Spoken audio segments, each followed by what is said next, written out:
আল্লাহ বলেন মুত্তাকি হচ্ছে তারা যারা প্রচন্ড রাগের সময়, ক্রোধের সময় নিজের রাগ, নিজের ক্রোধকে দমন করতে পারে। কিছু হলেই একজনকে তার গায়ে হাত উঠিয়ে ফেলা, কিছু হলেই তাকে বকাবাদ্য করে আমার জেদকে পূরণ করা, কিছু হলেই প্রতিশোধ পরায়ণ হয়ে যাওয়া, এটা বীর পুরুষের লক্ষণ নয়, বরং নবীজির ভাষায় এ হচ্ছে দুর্বল থেকে দুর্বল। আমাদের জীবনে এমন অনেক ভুল আছে, যেই ভুলগুলো যদি সবাই জানতো তাহলে আমরা মানব সমাজে বসবাস করতে পারতাম না। কোন ব্যক্তি যদি ক্রোধকে দমন করে, তাহলে আমার আল্লাহর প্রথম পুরস্কারের ঘোষণা হলো তার জীবনের ঘটে যাওয়া যত অপরাধ, দোষ ত্রুটি আছে, আমার আল্লাহ রাব্বুল আলামিন দুনিয়াতেও এই দোষ ত্রুটিকে গোপন রাখবেন। আর বিশেষ করে কাল কিয়ামতের ময়দানে যেদিন নবীর সামনে উম্মতকে অপমানিত করা হবে, সেদিন আমার আল্লাহ রাব্বুল আলামিন যারা ক্রোধকে দমন করবে তাদের অপরাধ ঢেকে রাখবে। আমি যখন অপরাধ করি, আমার যখন ভুল হয়, তখন আমার আল্লাহও রেগে যান। আমি যেভাবে আমার অধীনস্থর উপর, আমার বন্ধুর উপর, আমার প্রতিবেশীর উপর, আমার প্রতিপক্ষের উপর আমি যেভাবে রাগান্বিত হই, ক্রোধান্বিত হই, আমার যখন অপরাধ হয় আমার আল্লাহও আমার প্রতি রাগান্বিত হন, ক্রোধান্বিত। ولا تستوي الحسنة ولا السيئة ادفع بالتي هي أحسن فإذا الذي بينك وبينه عداوة كأنه ولي حميم وما يلقاها إلا الذين صبروا وما يلقاها إلا ذو حظ عظيم। আল্লাহ বলেন ভালো এবং মন্দ কখনো সমান নয়। ইদফা বিল্লাতি হিয়া আহসান, হে নবী প্রতিটি মন্দের প্রতিবাদ আপনি ভালো দিয়ে করুন।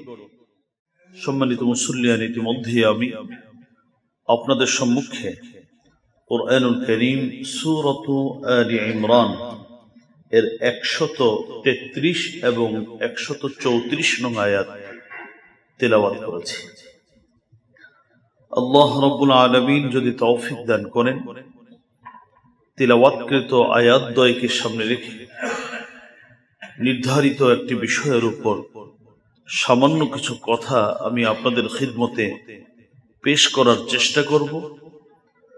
আসুন সকলেই দোয়া করি আল্লাহ যেন আমাকে কথাগুলো ইখলাসের সাথে বলার, উপকারী কথা আপনাদের সামনে পেশ করার, আর আপনাদেরকেও কথাগুলো প্রথমত নিজে আমল এবং পরবর্তীতে অন্যত্রে পৌঁছে দেবার নিয়তে কথাগুলো শোনার তৌফিক দান করুন, আমিন।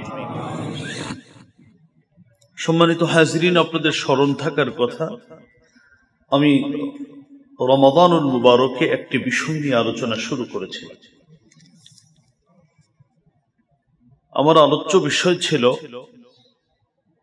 আল্লাহ রাব্বুল আলামিন রমাদানুল মুবারকের রোজা কেন ফরজ করেছেন। সূরাতুল বাকারাতে সেই কথা স্পষ্ট করে বলেছেন, লাআল্লাকুম তাত্তাকুন, আমি তোমাদেরকে মুত্তাকি বানাবার জন্য। প্রতিটি মুমিনকে আল্লাহ রাব্বুল আলামিন মুত্তাকি বানাবার জন্যই মূলত রমাদানের রোজাকে ফরজ করেছেন। ইতিমধ্যেই আমরা কেউ তো জীবনে 60টি রোজা পেয়েছি প্রাপ্তবয়স্ক হওয়ার পরে, কেউ কম কেউ বেশি, 20, 30, 40, 50 বার আমরা রোজা পেয়েছি। উলামায়ে কেরামের কাছ থেকে শুনেছি যে রমাদানের রোজা ফরজ করার মূল কারণ হলো তাকওয়ার প্রশিক্ষণ দেয়া। অথচ আমি আপনি জানি না যে মুত্তাকি কারা হবে, কি কি গুণে গুণান্বিত হলে একজন মানুষ মুত্তাকি হবে। জামা অনেক লম্বা হলেই কি মুত্তাকি? টুপি কেমন হলে মুত্তাকি? আমাদের জানা নেই মুত্তাকি কারা। সেজন্য আমি মুত্তাকি কারা, তাকওয়ার কি কি গুণ একজন মুমিনের মাঝে থাকলে সে মুত্তাকি হবে, এই বিষয় নিয়ে আমি আলোচনা করেছিলাম। ইতিমধ্যে আমি 4টি গুণ নিয়ে আলোচনা করেছি। 1 নম্বর হলো ঈমান, হুদাল্লিল মুত্তাকিন আল্লাযীনা ইউমিনুনা বিল গায়ব। বিস্তারিত আলোচনা করেছি, আজকে শুধু টাচ দিয়ে যাচ্ছি। 1 নম্বর হলো ঈমান। 2 নম্বর হচ্ছে ইকামাতুস সালাহ, নামাজ কায়েম করা। 3 নম্বর হলো আল্লাহ বলেন আমার দেয়া রিজিক থেকে তোমরা আমার পথে ব্যয় করো। এটা হলো তাকওয়ার 3 নম্বর গুণ। সর্বশেষ রমাদানুল মুবারকের সর্বশেষ জুমআয় আমি আলোচনা করেছিলাম তাকওয়ার 4র্থ গুণ নিয়ে। সেটা হচ্ছে অপরাধ হয়ে গেলে আল্লাহর কাছে ক্ষমা প্রার্থনা করতে বিলম্ব না করা, আর বিশেষ করে সেহরির সময় আল্লাহর কাছে চোখের পানি ঝরানো। 2 সময় যারা আল্লাহর কাছে ক্ষমা চায় তারা মুত্তাকি। 1 হলো ভুল হয়ে গেলে কোনো কালক্ষেপণ করে না। আমি একটা হাদিস দিয়ে আপনাদের সামনে পেশ করেছিলাম, 6 ঘন্টার আগেই সে কি করে ভুলের জন্য আল্লাহর কাছে ক্ষমা প্রার্থী হয়ে যায়, নিজেকে আসামির কাতারে দাঁড় করিয়ে ফেলে, রব আমি ভুল করেছি, ইন্নী যালামতু নাফসি যুলমান কাসীরা, আমি অনেক অন্যায় করেছি, তুমি আমাকে ক্ষমা করে দাও। আরেকটি হলো বিশেষ করে প্রতিদিন, শুধু রমাদানের শেষ দশকের বেজর রাত্রিগুলো নয়, বরং প্রতিদিন যে ব্যক্তি শেষ প্রহরে রাতের শেষ ভাগে আল্লাহর কাছে চোখের পানি ঝরায়, এরা হলো মুত্তাকি। এই 4টি গুণ নিয়ে ইতিমধ্যে আমরা বিস্তারিত কোরআন এবং সুন্নাহর আলোকে আলোচনা শুনেছি। আজকে পঞ্চম, মুত্তাকি হওয়ার 5ম গুণ। সূরা আলে ইমরানের 134 নং আয়াতে আল্লাহ বলেন আল্লাযীনা ইউনফিকুনা ফিস সাররাই ওয়াদ দাররাই ওয়াল কাযিমিনাল গায়যা ওয়াল আফিনা আনিন নাস ওয়াল্লাহু ইউহিব্বুল মুহসিনিন। আল্লাহ বলেন মুত্তাকি হচ্ছে তারা যারা প্রচন্ড রাগের সময়, ক্রোধের সময় নিজের রাগ, নিজের ক্রোধকে দমন করতে পারে, নিজের রাগকে হজম করতে পারে, সে ব্যক্তি হলো মুত্তাকি। ওয়াল কাযিমিনাল গায়জ,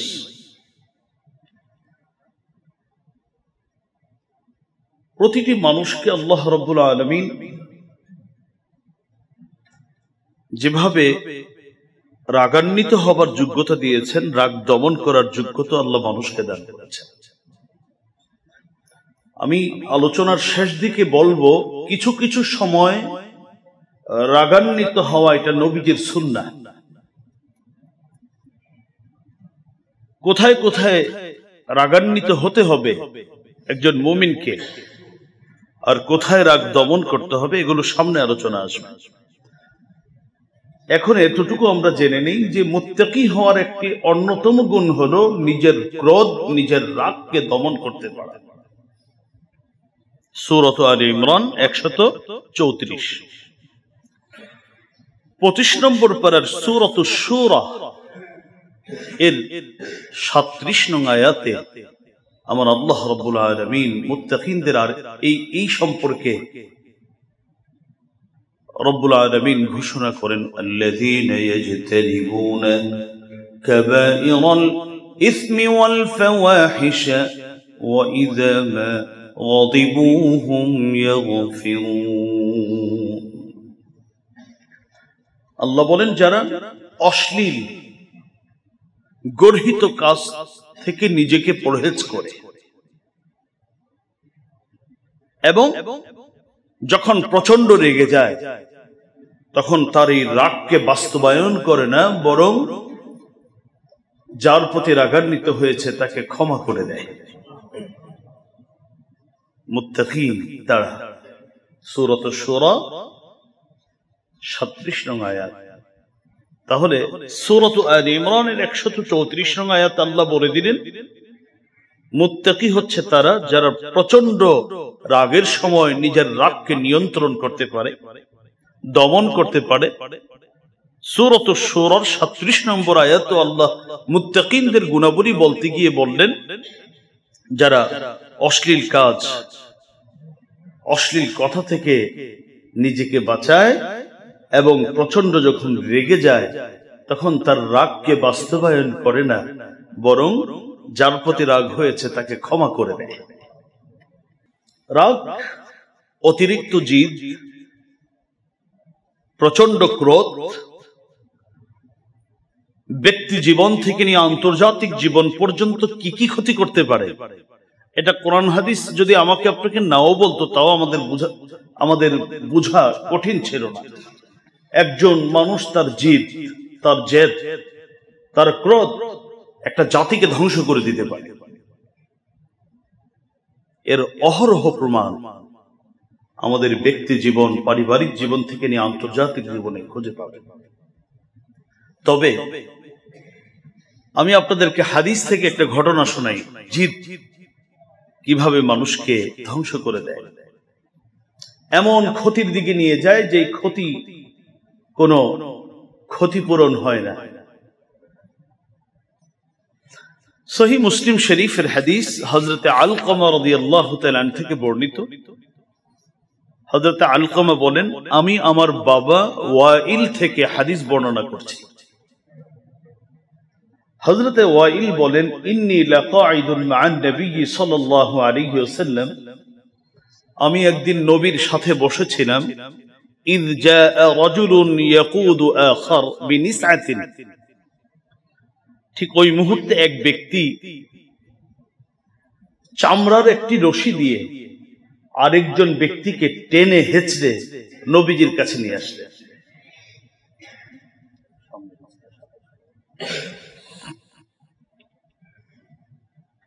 একজন ব্যক্তি অপর এক ব্যক্তিকে রশি দিয়ে, চামড়ার রশি দিয়ে টেনে হেঁচড়ে নবীজির কাছে নিয়ে আসছে। এসে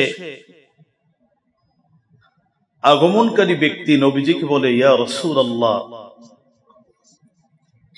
হাদা ক্বাতালা আখি। ওগো নবীজি, এই লোকটাকে আপনি স্বাভাবিক মনে করবেন না, অনেক বড় জালেম, সে আমার ভাইকে হত্যা করেছে। রাসূলুল্লাহ সাল্লাল্লাহু আলাইহি ওয়াসাল্লাম কথাটি শুনে তাকে প্রশ্ন করলেন, আকাতালতাহু, এই ব্যক্তি যা বলছে কথা কি সত্য? তুমি কি তার ভাইকে হত্যা করেছো?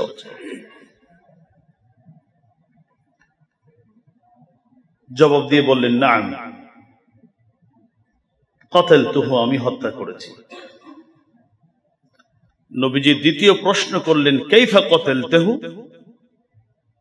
কিভাবে তুমি হত্যা করলে তাকে, কি কারণ, হত্যা করার কারণ কি আর ধরন কি, আমাকে একটু বুঝায় বল।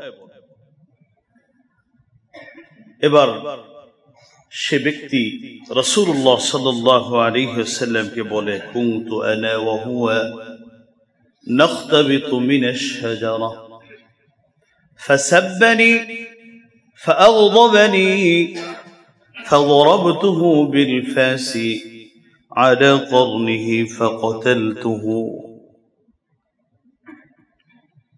সরল স্বীকারোক্তি দিয়ে বলছে, ওগো নবীজি, আমি এবং নিহত ব্যক্তি একসাথে গাছ থেকে পাতা পাড়ার জন্য গিয়েছিলাম। গাছ থেকে শুকনো পাতা আমরা পাড়তাম, এগুলো দিয়ে রান্নার কাজে, বিভিন্ন কাজে আমরা ব্যবহার করি। দুজন আমরা সবসময় একসাথেই গাছের পাতা পাড়তাম। আজকেও একসাথে গাছের পাতা পাড়ছিলাম। কোন একটা কারণে সে আমাকে এত মন্দ ভাষায় গালি দিল, আমি তো আর সহ্য করতে পারিনি। গাছে উঠেছি, আমার সাথে ছিল একটা কুড়াল। ফাদরাবতুহু বিলফাসি আলা করনি, আমি যখন আমার নিজের রাগ, নিজের ক্রোধকে আর নিয়ন্ত্রণ করতে পারিনি, তখন আমি এই ক্রোধ বাস্তবায়ন করতে গিয়ে আমার হাতে যেই কুড়ালটা ছিল এটা দিয়ে তার মাথায় আঘাত করেছে। নবীজি, আমি আসলে তাকে মেরে ফেলবার আমার কোনো নিয়তি ছিল না, কিন্তু যখন আঘাত করেছি আমার তো প্রচন্ড রাগ ছিল, আমার ভিতরে জেদ ছিল। আমি যখন আঘাত করেছি ফাতালতু, সে মৃত্যুবরণ করেছে, আমি মেরেছি। তার ভাই যে কথা বলেছে কথা সত্য, তবে আমি মারার নিয়তে তাকে মারি।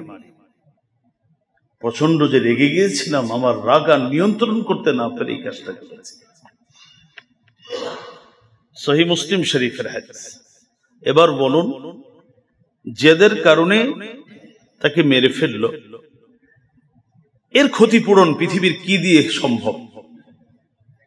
একজন মানুষকে যদি হত্যা করা হয়, এর ক্ষতিপূরণ যদি হাজার হাজার কোটি টাকা তার পরিবারের সামনে এনে দেওয়া হয়, কোন সন্তানের সামনে, যে তোমার বাবাকে আমি মেরে ফেলেছি, এটা তোমার বাবার ক্ষতিপূরণ, এটা সন্তানের কাছে ক্ষতিপূরণ হবে? স্ত্রীর কাছে তার স্বামীর এটা ক্ষতিপূরণ হবে? রাগ মানুষকে এমন ক্ষতির দিকে নিয়ে যায় যে ক্ষতি কোনোদিন পোষানো সম্ভব না। দুঃখজনক হলেও এই কথা সত্য যে আমরা আমাদের সমাজে বীর বাহাদুর মনে করি যে তার জিতকে কি করতে পারে, একটা ভালো মানে যা বলেছে তা করেছে, বাবার মার যত বদলা আছে সব নিয়েছে, আছে না? আমরা এইভাবে কথা বলে থাকি না, এটা আসলে বীর বাহাদুর হওয়ার পরিচয় নয়, বরং যে নিজের রাগ ক্রোধকে দমন করতে পারে সেই হলো বীর। নবীজি হাদিসের মধ্যে বলেছেন, তোমরা বীর পুরুষ চিনতে চাও, আমি তোমাদেরকে বীর পুরুষ কাকে বলে পরিচয় দিচ্ছি। আপনাদেরকে দুটা হাদিস বলি। প্রথম হাদিস হযরত মুগীরা ইবনে আব্দুল্লাহ আল জুফি রাদিয়াল্লাহু তাআলা থেকে বর্ণিত। তিনি বলেন, জালাসনা ইলা রাজুলিন মিন আসহাবি রাসূলিল্লাহ সাল্লাল্লাহু আলাইহি ওয়াসাল্লাম ইউকালু লাহু খাসফা বিন খাসফা।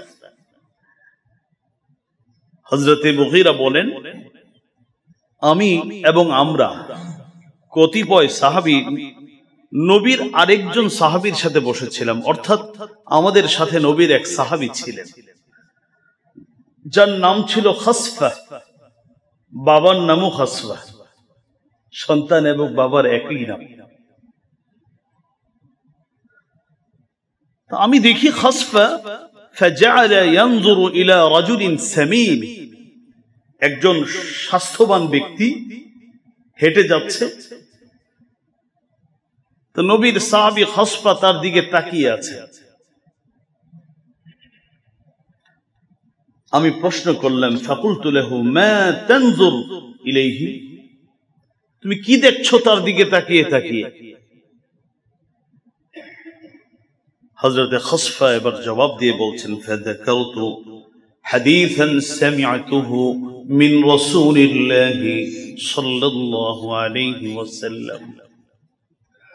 আমি লোকটির দিকে তাকিয়েছি, তার দিকে তাকানোর পরেই আমার একটি হাদিস মনে পড়ে গেছে, যে হাদিসটি আমি বিশ্বনবী রাহমাতুল লিল আলামিনের কাছ থেকে শুনেছি। নবীজি প্রশ্ন করেছিলেন একদিন আমাদেরকে, হাল তাদরুন মা শাদীদ, তোমরা কি জানো বীর পুরুষকে, বীর বাহাদুরকে জানো?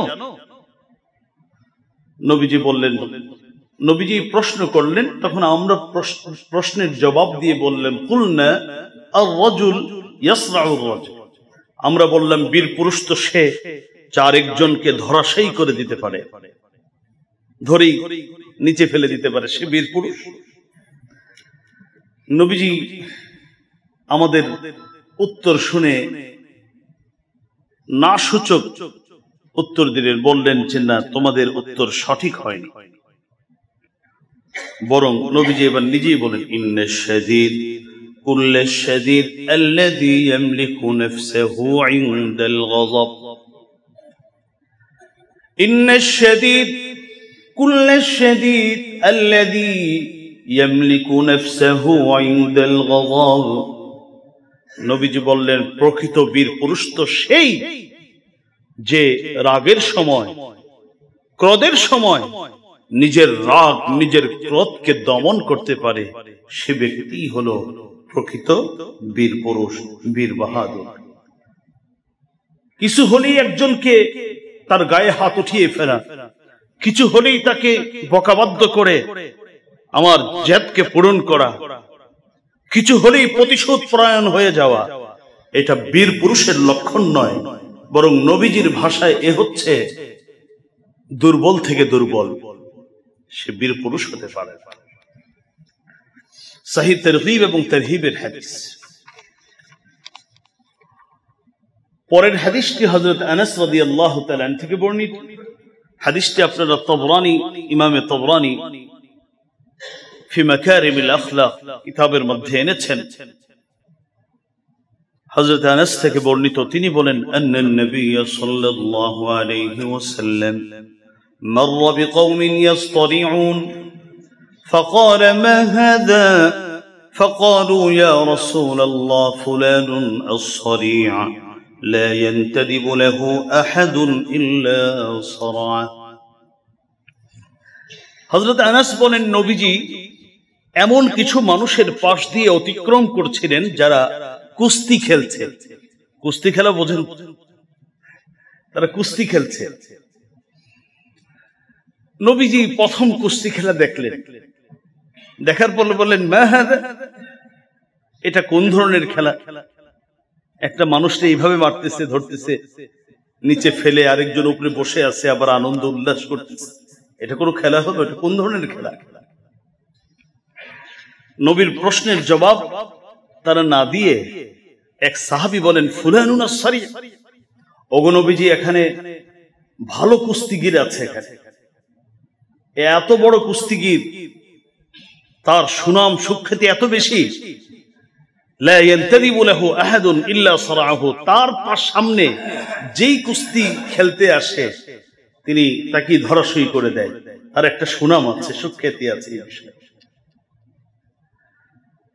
নবীজি শুনলেন এরপরে নবীজি বললেন আলা আদুল্লুকুম আলা মান হুয়া আশাদ্দু মিন তাহলে তোমরা এতদিন এই লোকটাকে সবচেয়ে শক্তিশালী বীর বাহাদুর বীর পুরুষ কুস্তিগীর হিসাবে জানতে আমি কি তোমাদেরকে এর থেকেও আরো শক্তিশালী এর থেকেও আরো বীর বাহাদুর ব্যক্তির পরিচয় শোনাবো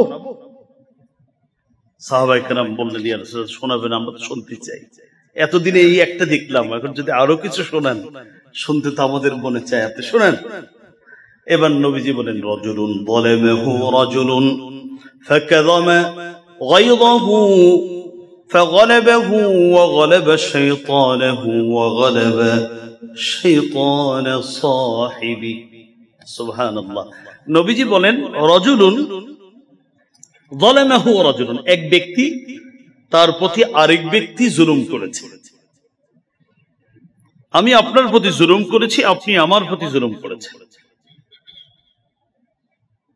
স্বাভাবিক যার প্রতি জুলুম করে সে রেগে যায় আমার প্রতি জুলুম করেছে তা আমি তো রেগে যাব স্বাভাবিক বিষয় নবীজি বললেন ফাকাযামা গায়যাহু জুলুম করেছে মজলুম ব্যক্তি জালেমের বিরুদ্ধে প্রতিশোধ গ্রহণ না করে তার ক্রোধ তার রাগটাকে সে গিলে খেয়ে ফেলেছে এটাকে দমন করেছে সংবরণ করেছে রাগ সংবরণ করার কারণে ফাগালাবাহু মজলুম ব্যক্তি জালেম ব্যক্তির উপর বিজয় লাভ করেছে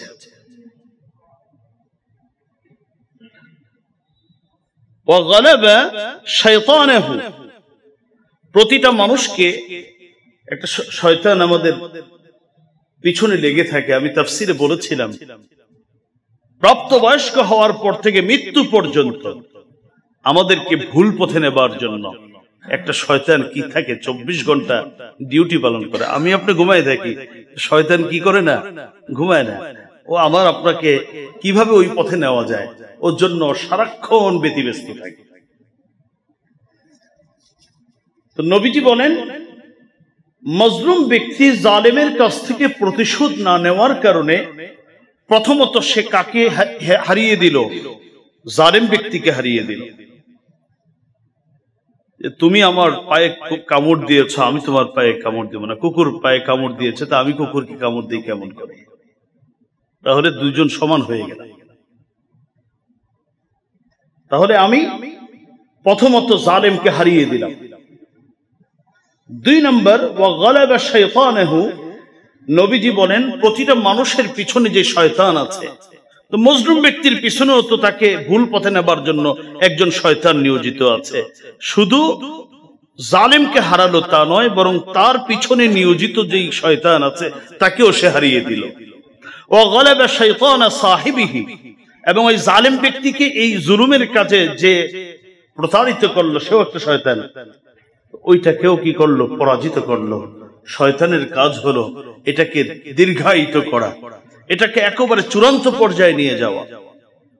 কিন্তু এই রাগকে দমন করার কারণে একদিকে জালেমকে পরাজিত করলো, জালেমের শয়তান তার পিছনে থাকা শয়তানকে পরাজিত করলো, মজলুম ব্যক্তি তার পিছনে নিয়োজিত শয়তানকেও সে কি করলো, পরাজিত করলো।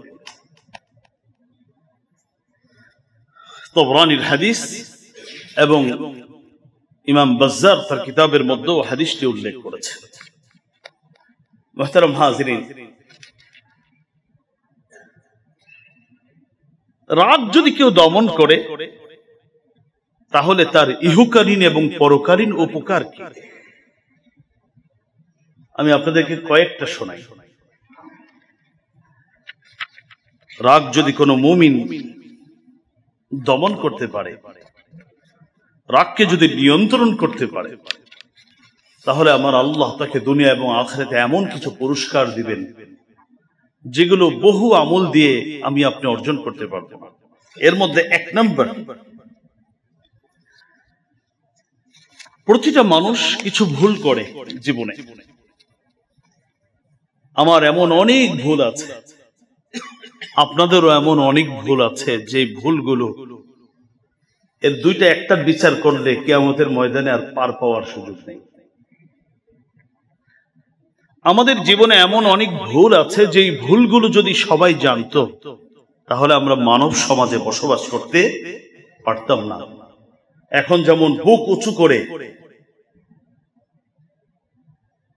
খোলা পরিবেশে প্রকাশ্যে চলাফেরা করি, আমাদের জীবনের ত্রুটিগুলো যদি মানুষ জানতো, আমার সন্তান, আমার স্ত্রী, আমার মা বাবা, আমার স্বামী, আমার মুসল্লি, আমার ইমাম, বলুন তো আমরা কয়জন আমরা সমাজে এভাবে বুক উঁচু করে চলাফেরা করতে পারতাম?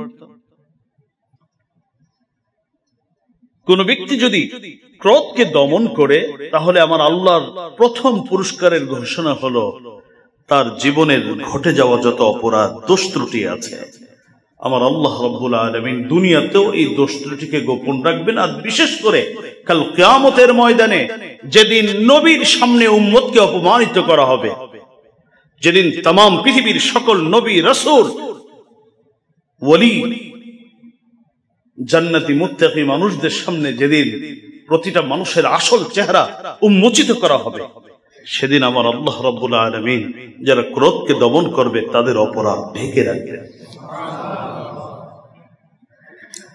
হযরত আব্দুল্লাহ ইবনে উমর রাদিয়াল্লাহু তাআলা আনহুমা থেকে বর্ণিত, তিনি বলেন, আন্না রাসূলুল্লাহ সাল্লাল্লাহু আলাইহি ওয়াসাল্লাম قال من كف غضبه ستر الله عورته من كف غضبه ستر الله عورته। নবীজি বলেন, যে ব্যক্তি তার ক্রোধকে দমন করবে, যে ব্যক্তি তার রাগকে নিয়ন্ত্রণ করবে, সংবরণ করবে, আল্লাহর হাবিব বলেন সাতারাল্লাহু আওরাতাহ, আল্লাহ তার দোষ ত্রুটিকে গোপন করবেন, ঢেকে রাখবেন। প্রকাশ করতে দিবেন না। তাবরানীর হাদিস। এটা হলো, আমি যদি রাগ নিয়ন্ত্রণ করি, এক তো নবীজি কিয়ামত পর্যন্ত সকল মানুষকে বলে দিলেন যে রেগে গিয়ে রাগকে নিয়ন্ত্রণ করে তোমরা তাকে কখনো কোনোদিন দুর্বল মনে করবে না। মনে রাখবা, সমাজের মধ্যে সব থেকে সবল ব্যক্তি সে, যে নিজের রাগকে নিয়ন্ত্রণ করতে পারে। আর দ্বিতীয় কথা বললেন, তার প্রথম লাভ হলো তার দুষ্ট্রুটিকে ঢেকে রাখার জিম্মাদারি আল্লাহ নিজ হাতে গ্রহণ করেছে। 2 নম্বর, রাগ যে দমন করবে তার 2 নম্বর পুরস্কার হলো যে অন্যের উপর তার ক্রোধকে নিয়ন্ত্রণ করবে।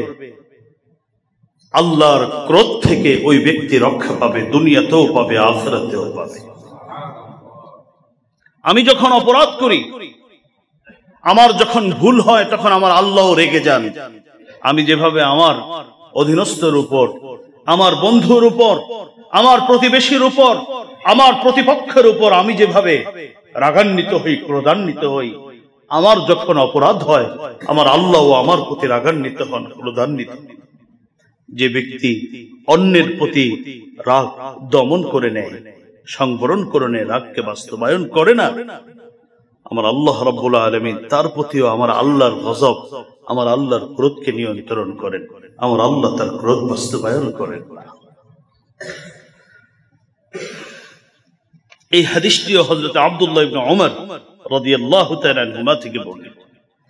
তিনি বলেন, আন্নাহু সাআলা রাসূলুল্লাহ সাল্লাল্লাহু আলাইহি ওয়াসাল্লাম মা ইউবাইদুনি মিন গাযাবিল্লাহি আযযা ওয়া জাল। হযরত আব্দুল্লাহ ইবনে ওমর নবীজিকে প্রশ্ন করেন, ওগো নবীজি, আল্লাহর গজব থেকে, আল্লাহর ক্রোধ থেকে এমন কোন আমল আছে যেটা আমাদেরকে বাঁচাবে, আমাদেরকে আল্লাহর ক্রোধ থেকে অনেক দূরবর্তী কোন জায়গায় নিয়ে যাবে, আল্লাহর ক্রোধ থেকে আমরা রক্ষা পাব? নবীজি বলেন, অবশ্যই আছে। সেটা কি? নবীজি বলেন, লা তাগদাব। ক্বালা লা তাগদাব। যদি আল্লাহর গজব থেকে বাঁচতে চাও, তাহলে নিজের গজবকে তুমি নিয়ন্ত্রণ করো, নিজের রাগকে, নিজের ক্রোধকে তুমি নিয়ন্ত্রণ করো। যদি নিয়ন্ত্রণ করতে পারো, আল্লাহর গজব আল্লাহ তখন তোমার জন্য নিয়ন্ত্রণ করবেন। মুসনাদ আহমদের হাদিস, ইবনে হিব্বানের হাদিস। তাহলে 2 নম্বর পুরস্কার হলো, আমি যদি কোনো মানুষের প্রতি আমার রাগকে নিয়ন্ত্রণ করি, আমার কৃত অন্যায়ের প্রতি আমার আল্লাহ যে রাগান্বিত হয়েছেন, সেই রাগ থেকে আমার আল্লাহ আমাকে, আপনাকে দুনিয়া এবং আখিরাতে রক্ষা করবে। 3 নম্বর, কোন ব্যক্তি যদি রাগ নিয়ন্ত্রণ করে, তার প্রতি আমার আল্লাহ আসমান থেকে সাহায্য পাঠিয়ে দেন।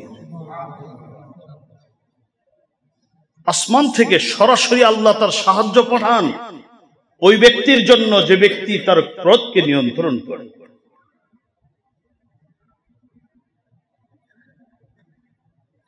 একটি বড় হাদিস হযরত সাঈদ ইবনুল মুসাইয়্যিব রাদিয়াল্লাহু তাআলা আনহু থেকে বর্ণিত। তিনি বলেন, আন্নাহু ক্বালা বাইনামা রাসূলুল্লাহ সাল্লাল্লাহু আলাইহি ওয়াসাল্লাম جالس معه ومعه أصحابه وقع رجل بأبي بكر فأذاه فصمت عنه أبو بكر ثم أذاه الثانية فصمت عنه أبو بكر ثم أذاه الثالثة فانتصر منه أبو بكر فقام رسول الله صلى الله عليه وسلم। হযরত সাঈদ ইবনে মুসাইয়্যিব বলেন যে নবীজি আমাদের মাঝে বসা ছিলেন, আমরা নবীজির পাশে ছিলাম। নবীজি বসা ছিলেন, নবীজির সাথে নবীর সাহাবীরা বসা, আবু বকর, ওমর, ওসমানরাও বসা এখানে। হঠাৎ করে একজন ব্যক্তি খুব বাজে কথা, কটু কথা আবু বকরকে বলে।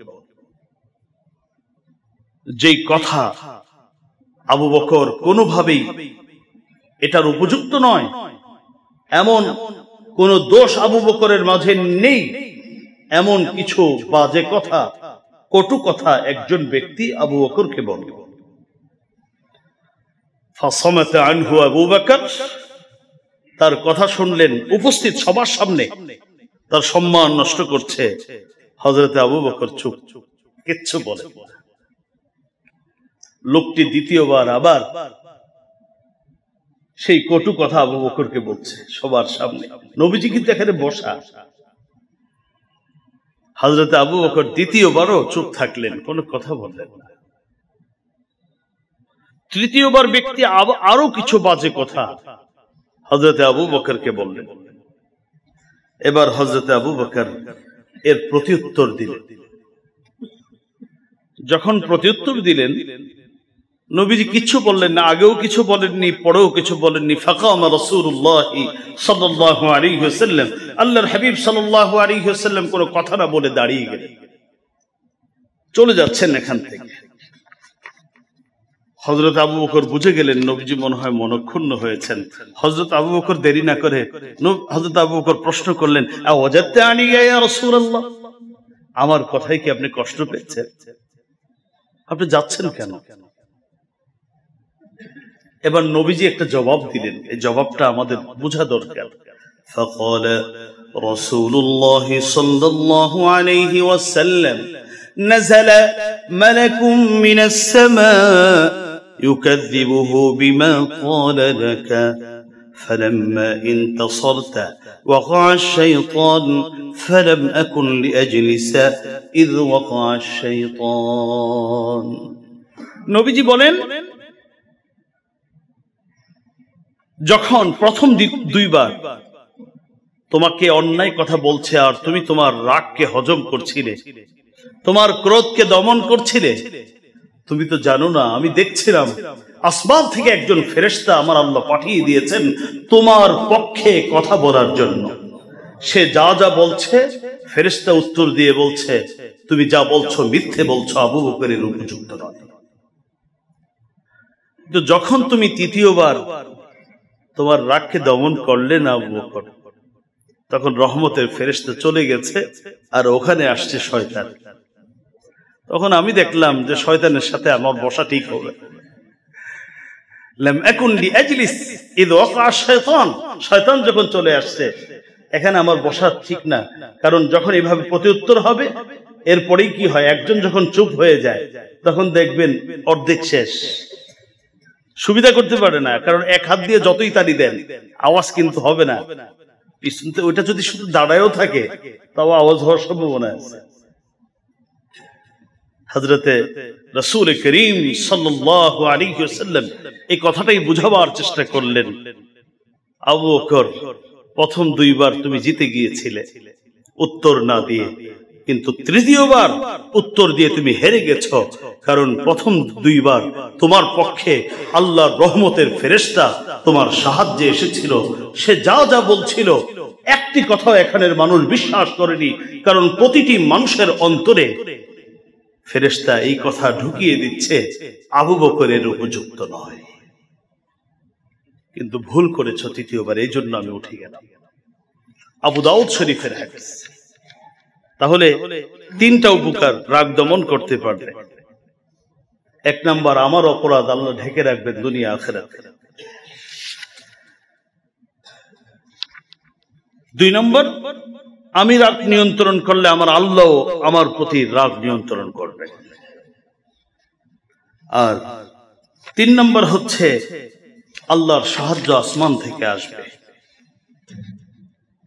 চার নম্বর, কেউ যদি রাগ নিয়ন্ত্রণ করে তাহলে তার লাভ হলো সূরাতু ফুসসিলাত, হামিম সিজদা, যার আরেক নাম হলো সূরাতু ফুসসিলাত। এর 34 নম্বর আয়াতে আল্লাহ বলেছেন, যে ব্যক্তি রাগ নিয়ন্ত্রণ করবে, আল্লাহ রাব্বুল আলামিন আজ হোক কাল হোক এই অভ্যাস যদি আমার আপনার মধ্যে থাকে, তাহলে আমার শত্রুকে আমার আল্লাহ রাব্বুল আলামিন বন্ধুতে রূপান্তরিত করবেন। আমার যে শত্রু রাগ বাস্তবায়ন করলে শত্রুতা শুধু বাড়ে, আর যে রাগকে ক্রোধকে সংবরণ করে নেয় তার সাথে আমার আল্লাহ রাব্বুল আলামিন স্থায়ী বন্ধুত্ব ভালোবাসা তার অন্তরে একটা সময় আমার প্রতি মহব্বত আমার আল্লাহ রাব্বুল আলামিন নিজ দায়িত্বে তৈরি করে দিবেন, সৃষ্টি করে দিবেন। 34 নম্বর আয়াত সূরা হামিম আস-সিজদা আল্লাহ বলেন ওয়ালা তাস্তাউইল হাসানাতু ওয়ালাস সাইয়্যা ওয়ালা তাস্তাউইল হাসানাতু ওয়ালাস সাইয়্যা ইদফা বিল্লাতী হিয়া আহসানু فإذا الذي بينك وبينه عداوة كأنه ولي حميم ولا تستوي الحسنة ولا السيئة ادفع بالتي هي أحسن فإذا الذي بينك وبينه عداوة كأنه ولي حميم وما يلقاها إلا الذين صبروا وما يلقاها إلا ذو حظ عظيم